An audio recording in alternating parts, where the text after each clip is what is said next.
All right, we are live. Hey there, everyone. Hitesh here, back again with another video. And again, we are getting a lot of stuff on this channel, and really happy and glad to have some like minded people just like you and me who are really crazy about building the new stuff. And I think that is all for have. So I hope you can. I've already shared that on Discord and everywhere that who is coming today. And he built something crazy.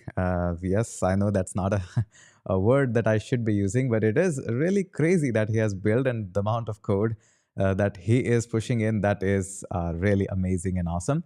So, without a further ado, I would like to introduce Honey, the man behind. I think I'm pretty sure he's going to change a lot of stuff, especially about the Webflow and stuff. He's going to put up a lot of challenge. So let me introduce to him, and then we'll start this. Hey, Honey, how are you? Hey Tish, thanks for having me on your live stream, man. It's really so fun to actually have you here. Where are you right now? SF or Singapore? I just got back from a 3 week crazy trip, I guess. Back in Singapore now, which is where I'm based, obviously, with my co-founder and some of the founding team members. Nice, nice. Good to know this. And I recently heard that you had a nice collaboration with Tool, which is equally powerful. Like you are killing it on the front end, so they are killing it on the back end side. Hasura Group. Yeah, exactly. So Hasura is actually so the found one of the co-founders of Hasura is a old friend of mine. We went to the National University of Singapore together. Like we go back 17 years, and we were I would say two or three of the few people who got into entrepreneurship pretty quick when we graduated 2009, I think. And obviously Hasura, like when I was in Vigo, Hasura was just getting started, and I saw it literally like being built in front of my eyes. And obviously today it's like one of the success stories.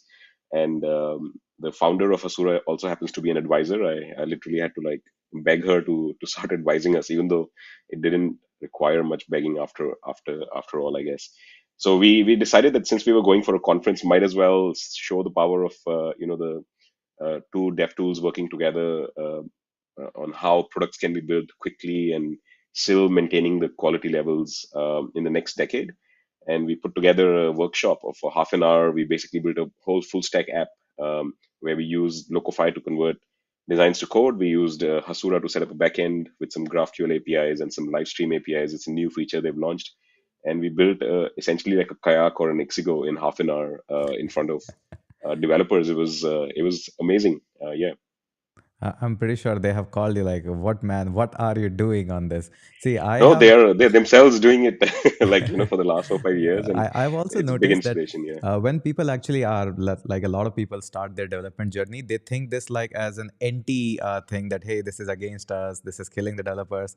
But I'm pretty sure a lot of experienced developer understand that we have to build like crazy amount of internal tools, and sometimes it needs to be fast produced, or sometimes prototype need to be designed for an Yeah. investor pitch or something. Yeah. And these tools are not for breaking down the developers. It's moreover like giving you speed. No, absolutely, man. I couldn't have said it any better. Of course, when we build something like this, people can, misunderstand it, mistake it, and we fully understand that. But the reason we are building this tool was for our own problems. It was to speed up our own engineers, speed up our own development. And I can share a little bit about what we've done in the last 10 years before Locofi, me and my co-founder and some of our founding team members. But we were always under the pressure of like launching faster. And any startup that's not moving fast is not really is I mean it's already at a risk of failing. And today it's so difficult to find engineers, and it's so costly that a lot of startups are not able to move to the next step because of that. So we were basically very clear that we are building this to empower engineers, to put engineers at the center of everything, and to give them the superpowers to kind of move fast because we understand their pain, because we've been in that sort of situation ourselves for the last 10 years. And that's why we're building a low code tool which automates a big chunk of the engineer's work that is seen as grunt work, rather than the no code tools which completely eliminate engineers. So we are building this, like, to be very very clear with everyone, we are building this to give engineers the superpower to manage their workload and also build high quality products and build them fast. And yeah, I think I, eventually I think engineers are you are understanding onto that the part. Yeah, same position where WordPress was once. A lot of people hated it because they say everybody now can make a blog and they don't need developers. They can push their website or something. But look at the big picture, how much of billions and billions of dollar market WordPress are opened up for the plugins, for the developers. Well, yeah, entire agencies are totally dependent on yeah. WordPress now. So I'm seeing this like I think that would be your goal to be Yeah, no, I into think that position. absolutely right. Absolutely right. Like I think if you look at Uber, a lot of people thought it will kill the taxi market, which was like $10 billion, but it created a new market itself. It's worth hundreds of billions of dollars. WordPress, if anything, made website development so much more accessible that it eventually was beneficial for the engineers. And I don't see an engineer's job getting threatened anytime soon, right? Like for 20 engineering jobs in the US, there's only one engineer available. So if anything, I think the demand is going to keep on growing. Today, everyone around you wants to build something, right? Like 10 years Yeah, ago, when I was absolutely. graduating, startups were not a thing. And I know today, youngsters and even experienced folks want to build something. The funding has become relatively more accessible compared to a decade ago, but there's a shortage of engineers everywhere, in the world. So we feel that even with building Locofy, we want to help solve this problem to some extent, but this problem is so large that I think a lot of innovation has to happen on developer tools sort of segment itself. Okay, tell me something about which a lot of engineers are here to actually learn from you. That how did it started? What is the tech stack? How it got? Like, what was the problem statement? How you actually jotted it down on the paper? And what Yeah, is the tech stack that you're using behind this? All the magic that runs through Figma and in browser. yeah. Thanks, man. So first of all, I want to like you said something in the introduction itself. I want to be clear, man. Like I'm the product guy. My co-founder, who unfortunately couldn't join, like he was on a 3 week trip with me, and now he's back because we are launching our Adobe solution in this month. And he's like, "Look, you've already taken me 3 weeks away from work. Let me go finish this." He's the main man, quite frankly, and all the engineers in Locofi. They're the ones who are basically solving these problems. I work from the product point of view, but the background on how this got started was so I've been in Singapore now 18 years. I come from Dehradun originally, and I graduated about 12 years ago. And since then, I've kind of been building my own apps. I was building a taxi sharing app in 2010, then a sports platform. And I realized I was a good engineer, but I'm not a great engineer. I had some, I would say, eye for design. I would understand business because I come from a business family myself. But I didn't really know what product management was until like I found it out eventually, and I decided that I'm going to do product management, build great products, but find good engineers to work with. And the very first engineer I hired about 8 years ago is now my co-founder. The second engineer I hired right after Sohaib was Bilal, who's now our head of engineering. So it goes a long way back.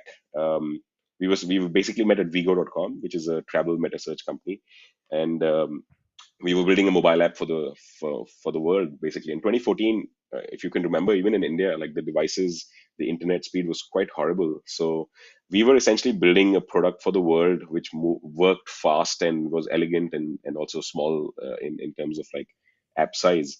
And Sohaib and Bilal, the two guys that I just mentioned, my first two hires, were basically from gaming background, mobile gaming background, and they really understood optimization. And they helped me, essentially build the first editor's choice app in Asia, which was Vigo in 2014. Then we built another editor's choice app in 2017 in fintech category. We built the world's fastest progressive web app with Google. Even at Google I/O 2017, they are showing it on the main stage and like developer keynote stage, and they're talking about how one engineer built it in 3 months without any front end expertise. It was all the same folks. And later we went to Homage, which also is now like a $500 million company, where these guys took over like the iOS and Android apps, and then they made it into a 4.8 star app, which in healthcare is almost unheard of. So the reason I talk about this experience is because while building for travel and fintech, and then eventually healthcare, we realized that we are good at building products. We were at Homage, like a Series B, Series C company, and a lot of people were shocked by how small and lean our engineering teams were and how much we could achieve. And that was the case even in Vigo and Finexcel as well. And we realized that we know how to build great products.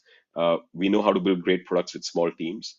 And this is something that, being an investor and advisor myself to some startups, I realized that a lot of startups fail not because they don't have good people or they're not passionate about the work that or the problem that they're trying to solve, but they just can't seem to find the best engineers, or they're spending way too much money on engineers, and they eventually can't move fast and launch something that truly matches their passion. And we talked about doing our own company at some point of time, because we'd obviously done three companies together. We knew we were good in terms of like chemistry, and the equation was like 1 plus 1 equal to 100 in a lot of ways. Put together, the impact was like just a multiplied effect. So we decided that let's work on something together last year. We decided to work on problems that we were passionate about, which was essentially building great world class products with small teams and building them fast. But we weren't really sure on how, like what would be that sort of solution in the sense. And we ended up building a like the last product we built at Homage was about 500 screens on a mobile mobile. It was a complete revamp of a mobile app, and it was 500 screens. We had three engineers, and we decided to pick up React Native and do it in 3.5 or 4 months, and that was completely nuts, man. Like we were working literally 7 days a week Hackathon trying every day. to hackathon every day, exactly. And it was after that that I asked Sohaib, who's my co-founder and chief technology officer, that man, like you're one of the best engineers I've ever met in my life, and you're the one of the best engineers out there. Period. How is it that for the last 10 years you've been building great products and you haven't questioned how things are done? Like, how can a great engineer be okay with the status quo after 10 years of doing it again and again and again, different industries, different frameworks? And he said, yeah, that's true, man. Like this whole converting designs to code part, I've done it on Swift, Java, Kotlin, React, React Native, Polymer, and nailed it every time. And I feel that it's the most like this work is something that I don't like to do. And I know a lot of good engineers don't like to do the front end code part. Yeah, And I think I that's can a kind automate of a it. true statement. Like you ask an engineer in the initial phase, he loves a front end, but as soon as he understands the basics and core of Correct. programming, he hates a front end. He just wants to move into back end. Correct, correct. So when he said that, right, like that was like a light bulb moment, quite frankly. And the initial plan was to take 6 months off and take a break and figure out how to do fundraising and everything. But just like this was on Friday, and on Saturday I met one of my mentors and I told him that I want to take a break. But then he's like, "Look, I know you have a plan in mind," and I told him about this idea, and he was like, "Well, if Sohaben and you are solving this problem, I'm going to invest." And then I had three back-to-back meetings with some of my mentors.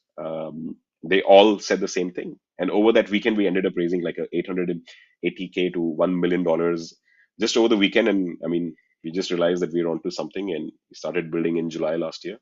We launched in December our first MVP, and since then we've just been iterating this entire year.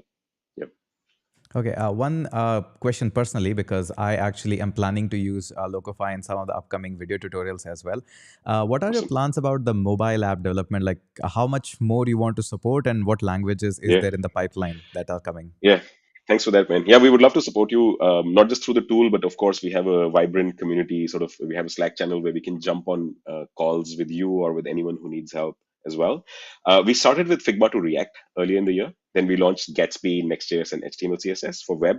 And then in July, we launched Figma to React Native, which has picked up quite fast. Actually, I think that all our is the one learnings which from caught my eye, Figma to React Native, because there I've you go. seen plethora of tools that says Yeah, Figma to React or XD to React, correct, and not so happy correct, with the code part and how right, much I can go ahead and edit into that. The editor, the pop-up that you correct. gave up, I can just click on, make any prop into like dynamic. I can inject the like that was never heard of me. Yeah, React Native actually yeah, caught my eye, and then I saw Swift, and yeah. I was like, oh, come on, man! Like Swift UI. Yeah, so we will definitely get Flutter out first by the end of the year. We're getting Adobe on the design side. And then in quarter 1, we want to get Swift and Kotlin as well. Our, I think our engineers, the key engineers in our team, they actually specialize in mobile apps more than web. So when you said that, there's a lot of tools doing Figma to React, we agree. We actually wanted to start with Figma to React Native first, but quite frankly, when we looked at some of the tools out there, and we said that look, if they've done a great job, then maybe we don't even tackle the problem. We weren't happy with the quality of code or the design and the experience. For a design to code tool, the design use cases, which is essentially looking at design systems, design libraries, responsiveness, for example, tagging. These were things that we just didn't feel that some of the tools out there had done justice to it, to the point that we would not use it ourselves. And the code quality, Sohaib looked at it and said, "No, I would never use it in any of the products we've built in the past." So we started with Figma to React, and we kind of used the learnings from that and launched Figma to React Native even faster. And we've been iterating it really fast and getting really good feedback. We are free beta right now. The idea is that we won't start charging people until and unless we are hand on heart convinced ourselves that we've done a great job, that we would use the code that the tool is producing in our own products. And we feel like the quality of feedback we've received so far has been both encouraging in terms of we're on the right track, and we also know exactly what we need to do now to get it to the point where some of the most serious like React Native engineers have started giving us feedback, which gives us obviously a lot of encouragement that we're not too far away from getting to a point where engineers will start using it on a weekly basis and not just like 1 or 2 times. Yeah. Yeah, so I actually recently did a course on iOS and I pushed it out. And after finishing up the course, I realized that, oh man, these guys are building it directly. Like, that is crazy. And even in that course, actually, there are a couple of sections in the start where I'm teaching people how to build Instagram clone and couple of more Mm, so that they get more hands on experience and they are not afraid, because the yeah. teaching part in that you need to first make sure that the students are comfortable in building the blocks so that later on Yep. they can inject the functionality. At least that's what I go Yeah. for, the teaching perspective. And Yep. this is like really like when I saw that Swift UI, I would be really happy to first one to try out the beta, that how good the code is being produced in that. I have tried React Native already, like multiple times we have in the office as well. But yes, Swift UI, I would really love to take down. Okay, coming up on Yep. to a question, couple of questions. A lot of people are happy Yep. about that it is coming to Flutter. Figma to Flutter is Great. the next focus and all of that. Okay, just quick question. How big is the Locofi team? Right. Until very recently, actually, we were less than 10 people. When the original team that started and launched was 6 to 8 people.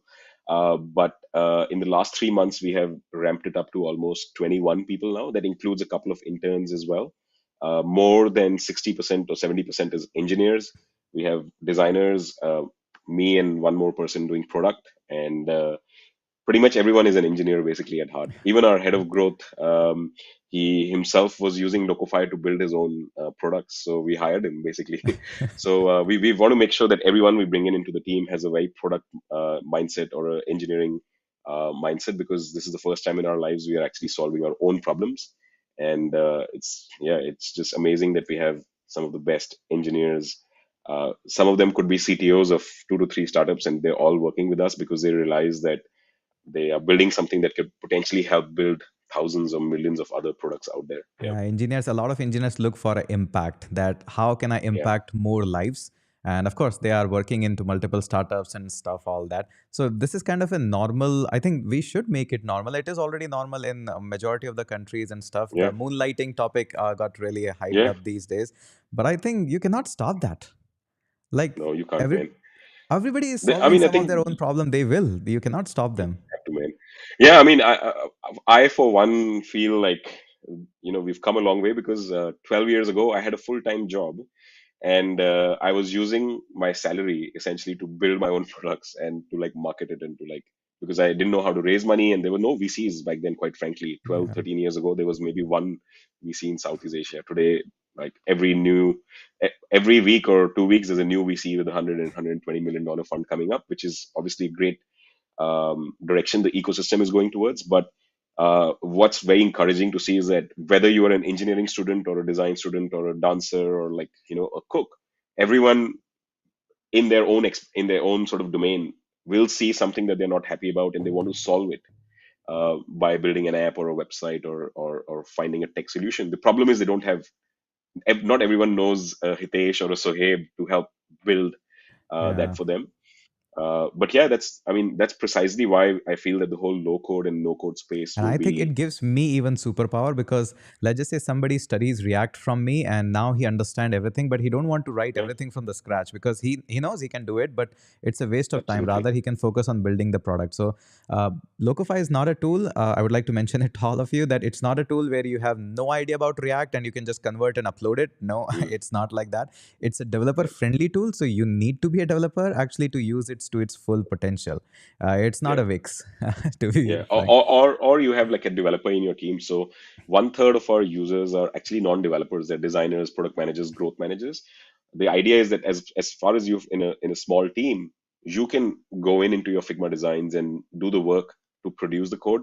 But on the other side has to be obviously, like you said, at least one engineer who can understand that code and then do whatever stitching up is needed. So, for example, last week the event we did with Hasura, we built an app with 7,000 lines of code.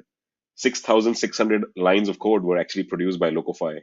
A lot of That's the backend work was done on Hasura. Only about 300 lines of code had to be injected in. So the part of data binding and API calls was written by hand. But to your point, right? Like it has to be an engineer who can go into the code that we have generated and like then if you had to replace build some the of the same hard product, coded values. if you had to build the same product previously, you would have need like 10 engineers for that. Now one can do it, or probably two. Yeah. Oh, absolutely. And I think that's kind of our the way we the vision that we have Sohaib and I had was that the last decade, if it took 10 engineers, let's say, to get an Uber or an Airbnb or a Make My Trip off the ground, and it cost them whatever, let's say, $500,000 in 6 months, in the next decade it should be a $50,000. One or two engineers were enough to do it. Instead of 6 months, do it in 1 month.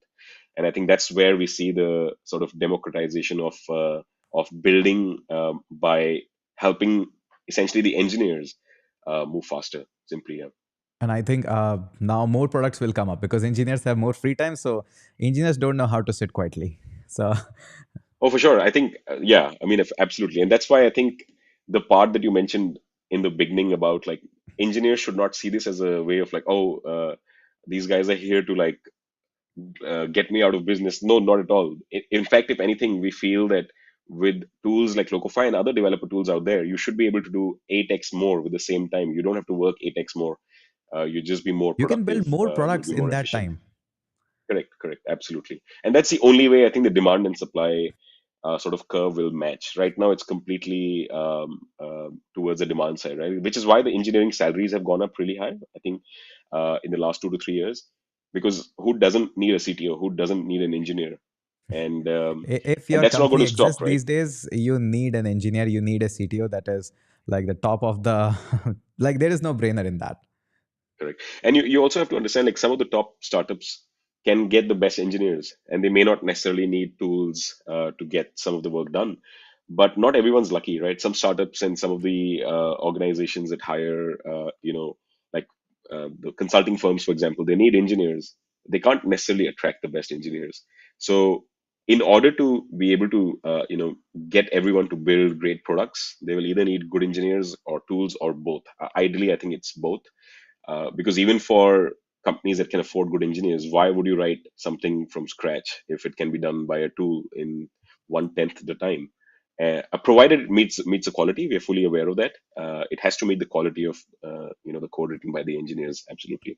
Now the only thing is, as Code and Chill says, these products needs more reachability. So yeah, you need more exposure, more eyes, and I think Yeah. we'll try our best to actually give that. Even I've talked multiple times on my channel about Hasura as well. Yeah. I've seen. Still, like almost nobody knows around it. I have talked to many engineers. They said, "Hey, what is this?" I said, "You need to check this out, man. There is so much Yeah. happening in the loco tool industry, and you should be focusing on that." Yeah. Okay, The one good. one quick question. Yeah. Again, I'm Sorry, go throwing ahead. up tech side. I'm not sure you might be having that info or not, but I'll still try.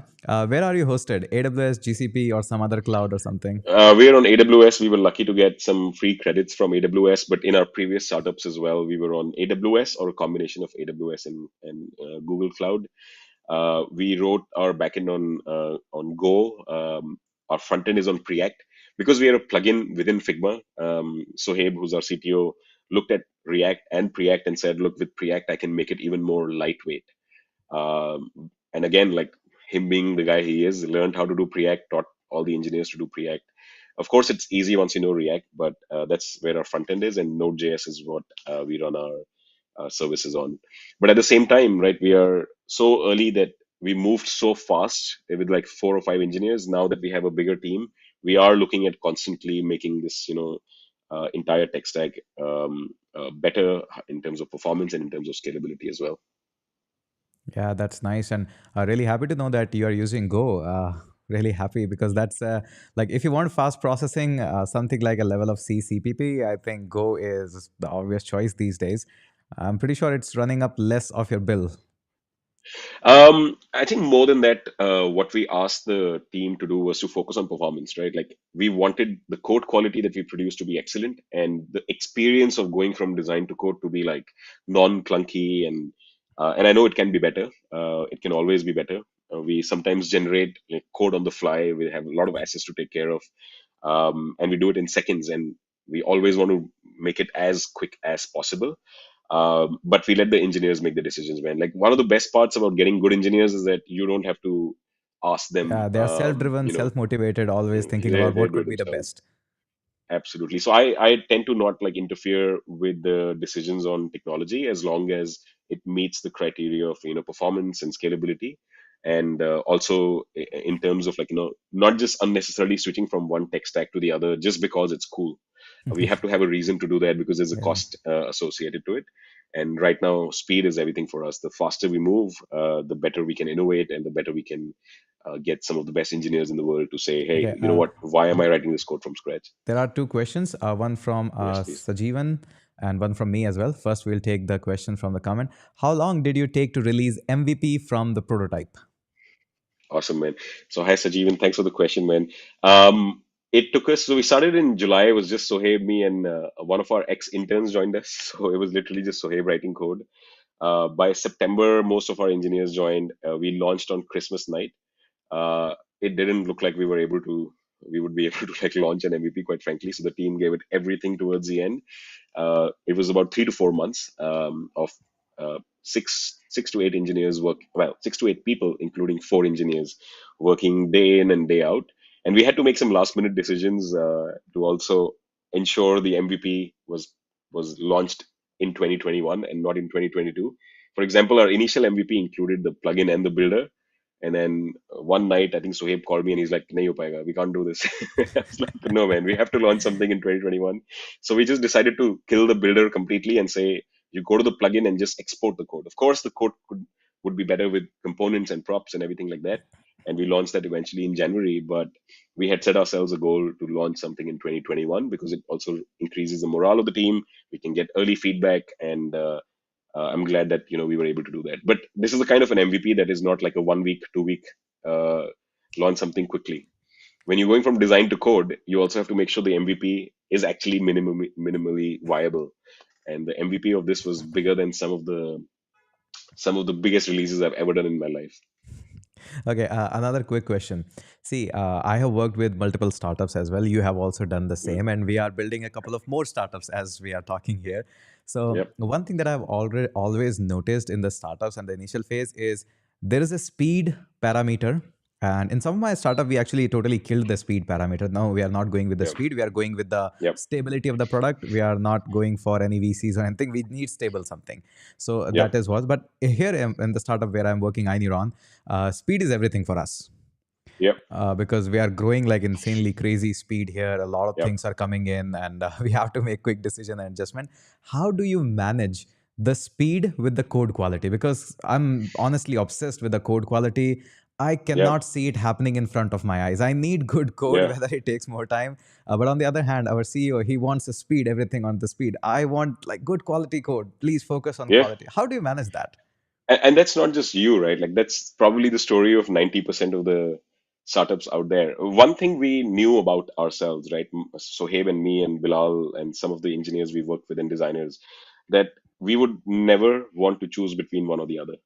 And I know it's not easy to do speed and quality at the same time, but that's something that we've spent the last 10 years doing. And in doing so, we kind of made it into a habit, and it just became our status quo, basically. It just became the way we operate. So, to give you an example, when Sohaib, Bilal, and I were at Vigo, we used to work with Apple and Google in the early days, 2014, 15, 16. We were featured almost in every country. We were, the best travel app, like on multiple categories, editor's choice. And we always knew we would get there because we were working with the Apple and Google teams, telling them what we are launching exactly on which day. And then they would tell us, hey, you'll be featured on the 3rd of September, but you have to launch this on the 1st of September. So when you do that over 4 years, month after month after month, we would tell them we would finish something by 1st of September, and then 3 days before that we would say, no, it can't be done. But then we would do it anyway because we had no option. So when you come from that sort of a background, you just learn how to deal with having crazy deadlines and moving fast, but still maintaining the code quality, because y- the moment Apple and Google were to find out your product was not high quality, which is also very evident from reviews, they would stop featuring you, even if you were, moving fast. So we were very Yeah. clear that we have to build for quality. Also, Sohaib and Bilal come from gaming background, right? So in 2013, 2014, even 2012, they were building mobile games that a million users were using at the same time on a crappy device across Southeast Asia, right, and on 2G networks. So they are the kings of optimization. I would say that, and we were very clear about when we build Locofi, we would build fast, because quite frankly, the only advantage a startup has over some of the bigger names out there or its competitors is speed. But at the same time, we also it's a matter of reputation for us to also build products that are top quality based on what we've built in the past, and that's one of the reasons why some of our investors actually invested in us, because not because we move fast or because we do top quality products, but because we can do both, and that's a culture thing, I would say. How to manage that with 10 engineers, I think it's easier obviously than doing it when we have 30, 40 engineers. I don't know how we'll do it when we have 30, 40 engineers, but I think for me, I like to simplify things. It will be done one engineer at a time. Every new engineer we bring in, we have to make sure can be trusted, can truly not just be okay with moving fast, but uh, you know they have to essentially showcase that that's what they like to do, and that's what they prefer to do as well. And we've had many times where we get it wrong. Estimations are, I would say, no one I've met in my life who's done estimations right, especially when moving fast. The only thing is simple. If we've said we'll do it in a month, and after 15 days we realize it's going to be 2 months, we still just suck it up and get it done. And we put in some weekends when we have to put in some weekends. We give it back to the team members to rest up, because it's a long race eventually. But that's just the culture that we've built so far. And every new engineer that joins in, or product manager or designer, has to hit the ground running and join on that sort of culture and momentum. Otherwise, yeah, it just doesn't work otherwise. All right. Another question from the chat I'm picking up. Om says, how much audience using this product on daily basis? Right. So, Om, I think that's a great question. I may not be able to give you the answer for some of them for obvious reasons, but at the moment, I can tell you we have about 20,000 odd signups. Not each of them are using, because some of those signups basically said, I want Figma to Flutter. So they've essentially been added to our early access group itself. But we have about like 50 or 60% of them have actually tried the product. And retention is one of our key focus areas at the moment. So what happens often sometimes is, like, people come in and they try the product and we think they're gone, they won't come back, they've churned.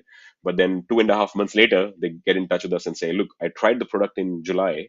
I liked it. Then I went and talked to my team, and my team was like, do an internal presentation, which I did. And now they want to try the product with the next feature. So we've also realized that a lot of people that we would think may have churned just by looking at Mixpanel or Amplitude, they're actually coming back, because the first time they try it out is actually to see whether the product works. Yeah. But then, to make it part of their daily cycle itself or weekly cycle itself, it may require, especially for startups, it may require some internal sort of discussions among the team members. For the freelancer segment and the student segment, we've seen them, using the product not daily but weekly or monthly, depending on their own cycles. Right, like some school projects can be done in weeks. Some companies work on monthly sort of sprint cycles.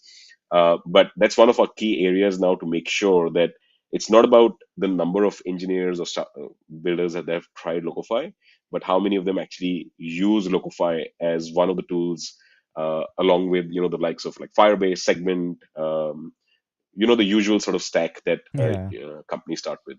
So that's our focus, and I think that's one of the reasons why we've kept the product for free as well right now, because right now we care more about the feedback than someone paying us. So the velocity at which we get feedback is of real importance to us. And I was reading up about Figma. Figma had done a closed beta in the early days, and that's one of the regrets, that we should have just made it open beta, which is one of the things that we've tried to do in the last 6 to 8 months. Ah, that's nice. Okay, let's do some of the interaction as well. A lot of people are watching it. So, Yep. guys, all of you who are watching it, just make sure you put up your city name from where you are actually watching this. Just add up your, not just city, let's just add a state name. So, put down in the comment section what is your state from where you are watching this. And we would love to show you that from where people are actually watching it. So, put down in the comment section how and what state you are actually watching this so that we can actually pull up the chart. If there's anyone from Uttarakhand, that would make me really happy. I'm an Uttarakhand boy from Dehradun. All right. So start writing into the comments. We'll pick it automatically, and I'll show you that as well, so we can see that from where people are actually pulling in. So this is our map, and we can see people are popping in. So start writing from where you are actually watching this, so that we can see from where in India, how many parts and how many locations we are getting this. All right. If you are any where other than India as well, please write that out. We would love to see how many of you are actually watching and from which part you are actually watching this. That would be so fun. All right. All right. Looking good. And let me check the world map. Okay. We have in Norway as well. Nice. A little in the New York. Nice. Uh, a lot of people are. Nice, nice. So write down your state name. We would be really happy to see that. All right. Coming in. Pretty good. Pretty good. It's actually a little early, so a lot of people might be sitting in the offices, not watching this. Usually, they watch my live stream around 9 o'clock, but I think that time is little off. Yeah, looking good, looking good. Awesome, awesome. A lot of people are. It always is fascinating to see from where people are actually coming up into this live stream all over the world. That's nice. Anybody from USA? I guess that's odd time. Majorly from India, so that's nice. It's always good to see that we're from where people are coming in. Okay, all right. Let me end this now. Good. Awesome, guys. Awesome. Nice to catch up with all of you to see that from where and which part you are actually joining in. A lot of awesome stuff. All right. Okay, now we'll be moving on to the question and answer section because Honey would love to answer, I hope so, to any of the questions that are in the comment section, any hidden detail or anything that you would like to ask. So, Honey, how much more can we do for the community? Can we plan out something more? Yeah, I mean, always, man. Like we are all about. I mean, we are where we are because of the community. So we'd love to invite everyone over to our Slack channel at any point of time. The idea is that it's a self-service tool, but when people come in on our Slack channel, there are people who say, "Hey, I'm stuck. Can I get some help?" And then we have our team members, our entire founding team, on our Slack channel itself. It's free for anyone to join.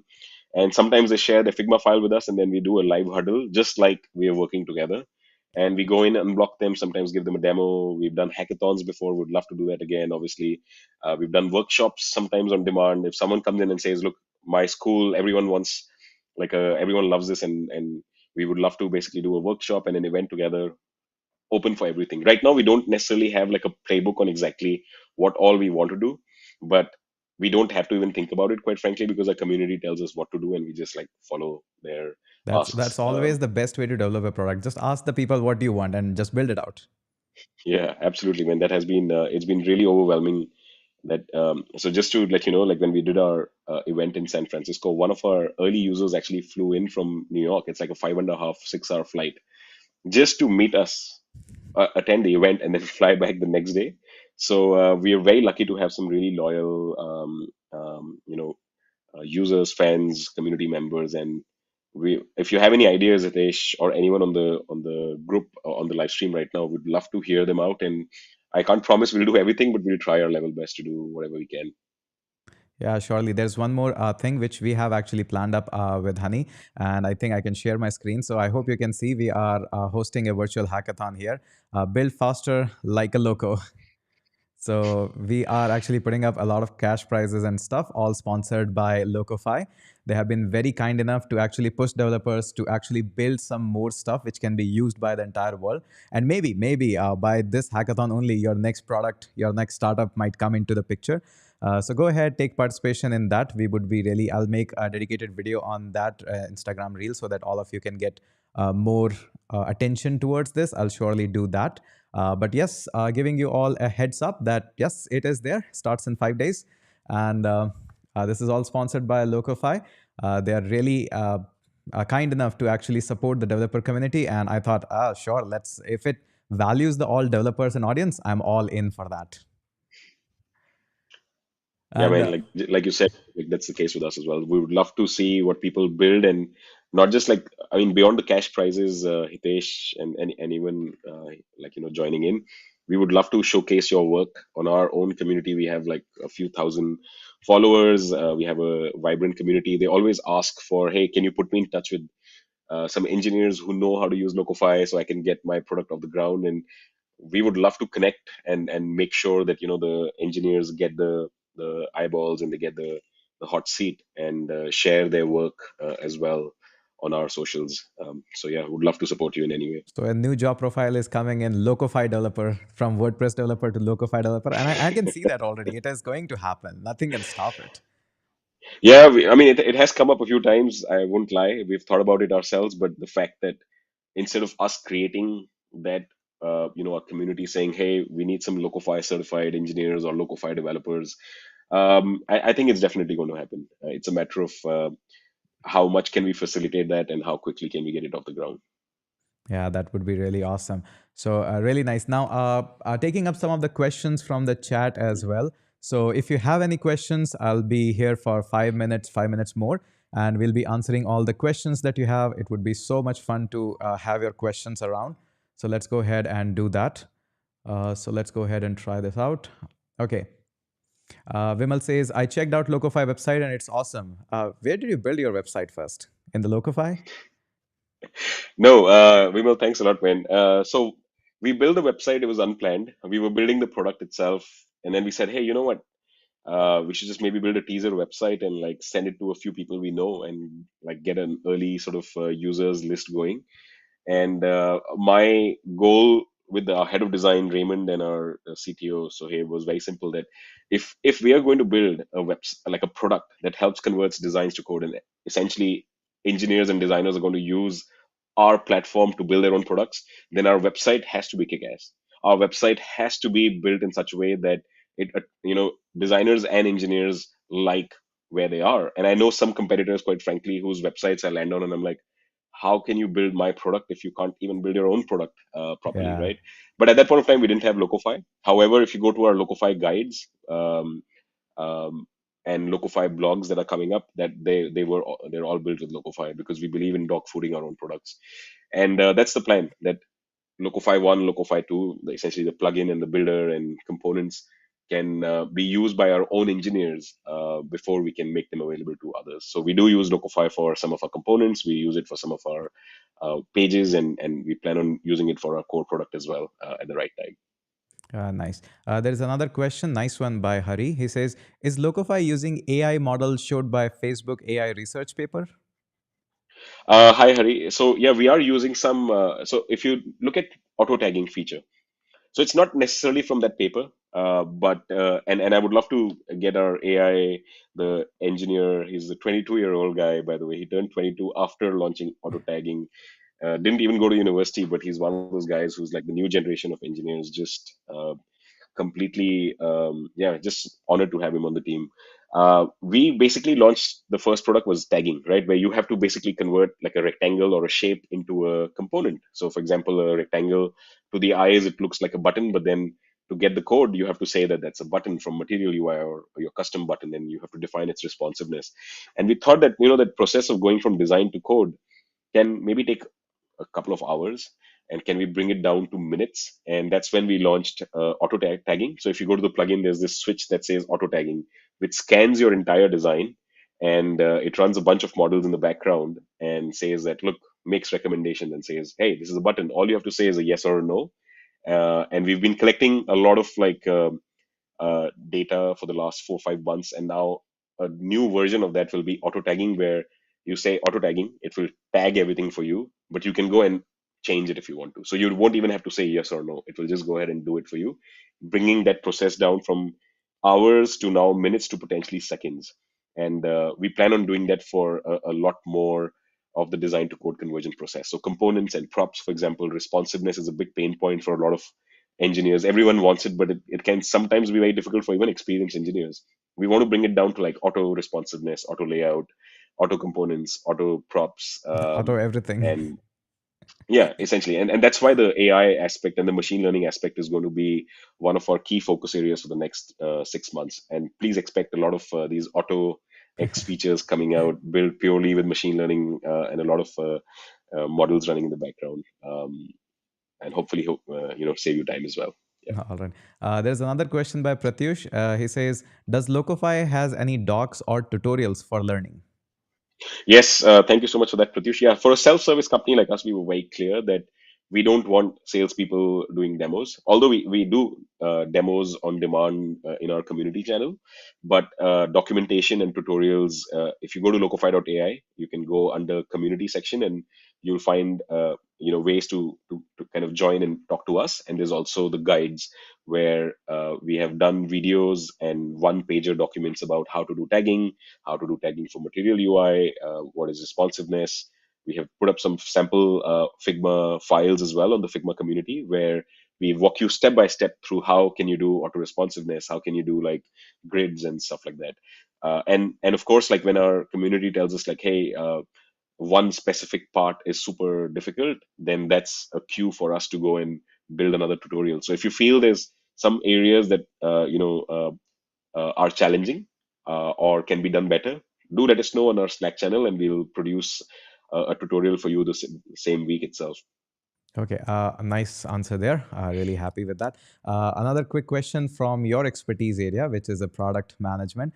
Rohit says, should we focus on product management while building the product at ideation stage?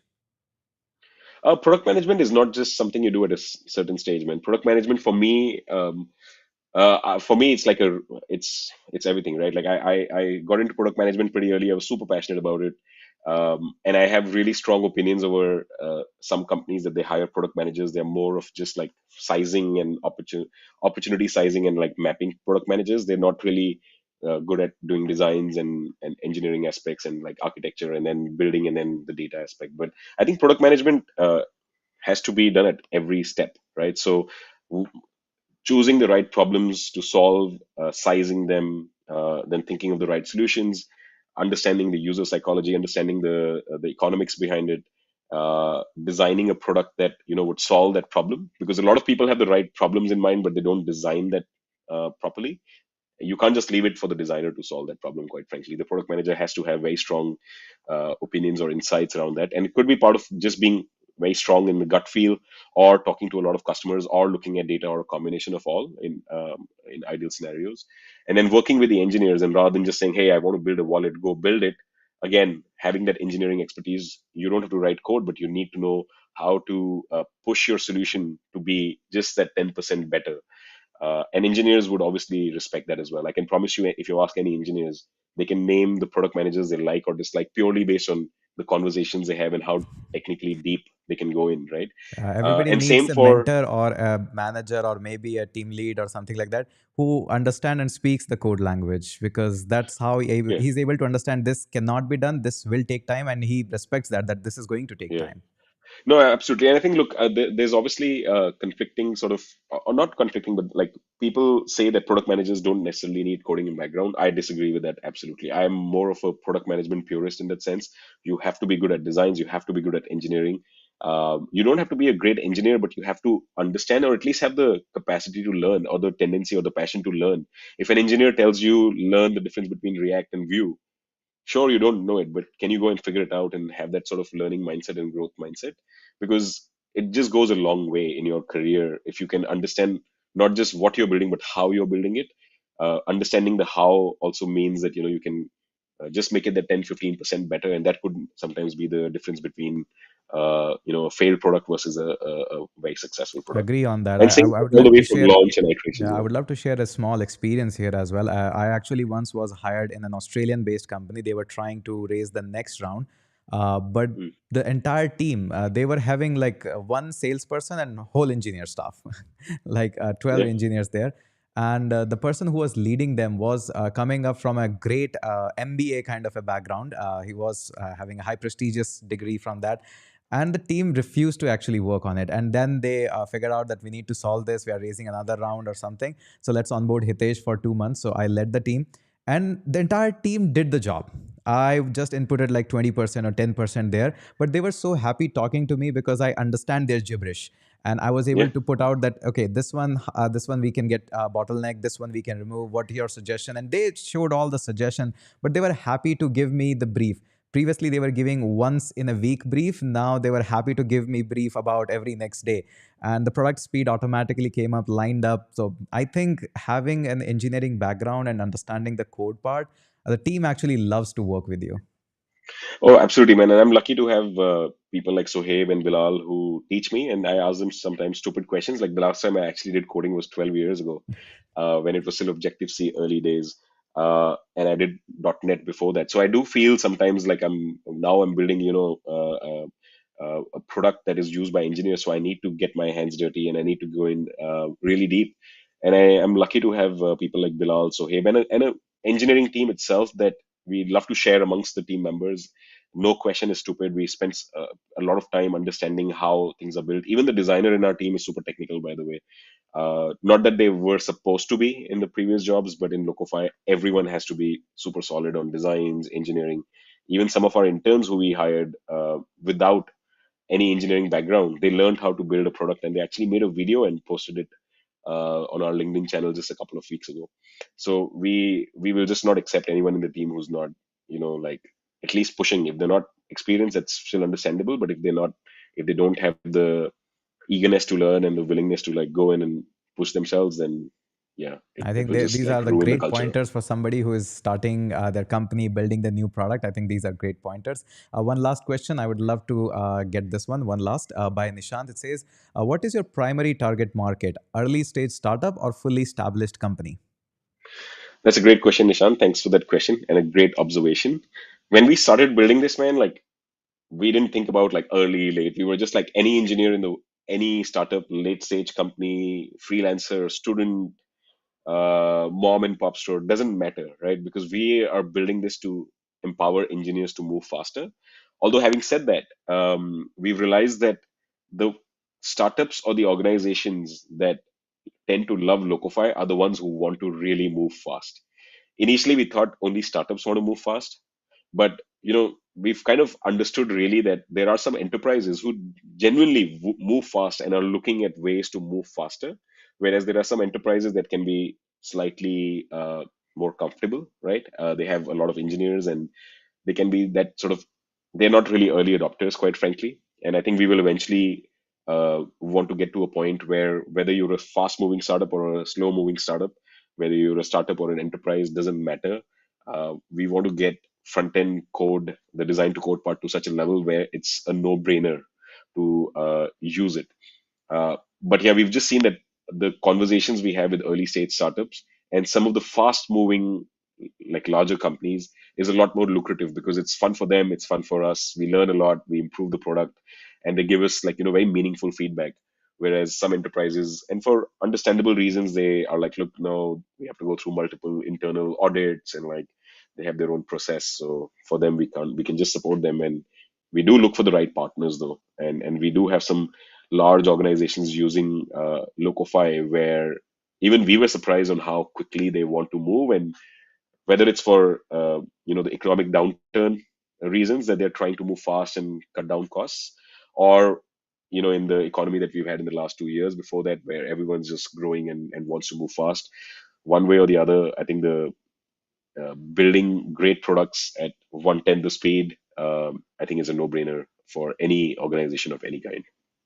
All right. One last question that I'll be answering. Uh, Hari says, anyway, someone can contribute to the AI part of Locofi. I think this is the website of Locofi. If you click on the community tab, Slack is the way how you can actually go ahead and join them up. And I'm pretty sure team would be happy to take your feedback or maybe some Yes. input from you.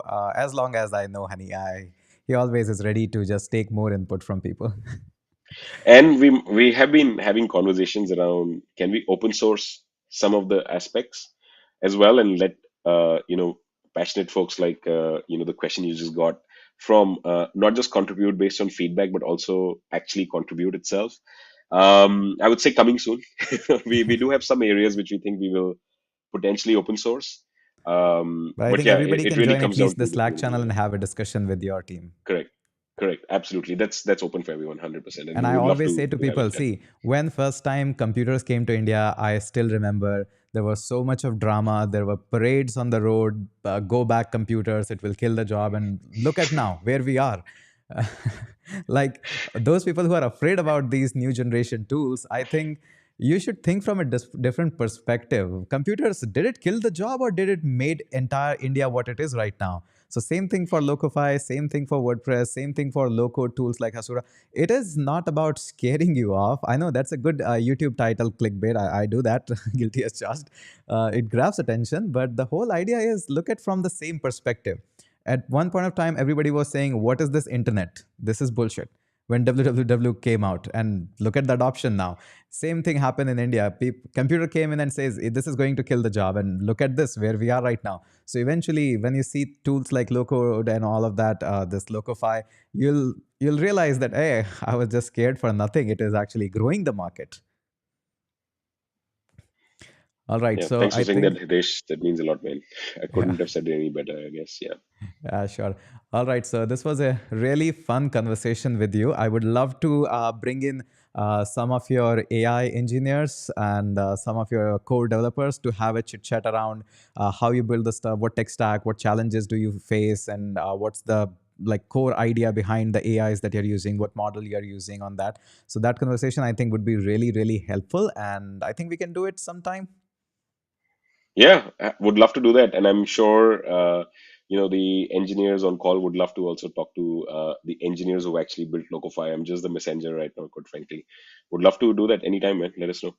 Sure, sure. I'll ping you up on WhatsApp and let's figure it out. It was such an interesting session, and I hope everybody enjoyed this session. And a lot of people will be watching it afterwards because it's a odd time. People watch it during the late night and stuff.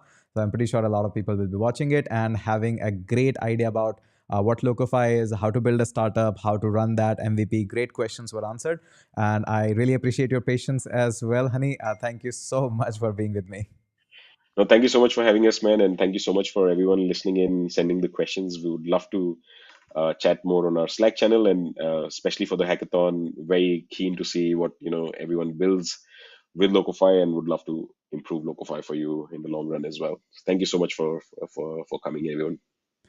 Thanks. All right, guys. Happy to have you on here. Hit that subscribe button if you haven't yet. In case you need more time, go ahead, take it. No hurry in that part. I'll be still here publishing more videos. So that's a small chit chat about me with one of the man behind the Locofy. And definitely we'll be bringing in more guests from different organizations, different companies, same companies to give you more insight of how and what it looks like to build products and how what's the mindset of the founders behind that. That's it for this awesome live session. Thank you and bye bye, all of you. Take care.